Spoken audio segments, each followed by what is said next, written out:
نبی پاک صلی اللہ علیہ وسلم نے فرمایا، سیاستہ میں حدیث ہے، فرمایا تم میں سے جو رب سے ملنے کو پسند کرتا ہے نا،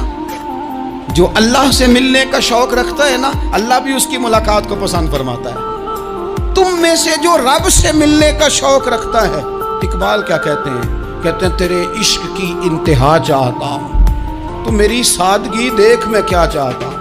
میرا ذرا سا تو دل ہے مگر شوق اتنا، میں وہی لن ترانی سنا چاہتا ہوں، مالک میرا دل کرتا ہے میں تجھ سے کہوں رب آرینی، میں تجھے دیکھنا چاہتا ہوں، اور تو مجھے کہے لن ترانی، تو نہیں دیکھ سکتا، میرا ذرا سا تو دل ہے مگر شوق اتنا، میں بھی وہی لن ترانی سنا چاہتا ہوں۔ پھر خود ہی کہنے لگے او بھری بزم میں راز کی بات کہہ دی، میں بڑا بے ادب ہوں سزا چاہتا ہوں۔ یہ تو سب کو بتانے والی بات ہی نہیں تھی جو میں نے بتا دی، بھری بزم میں راز کی بات کہہ دی۔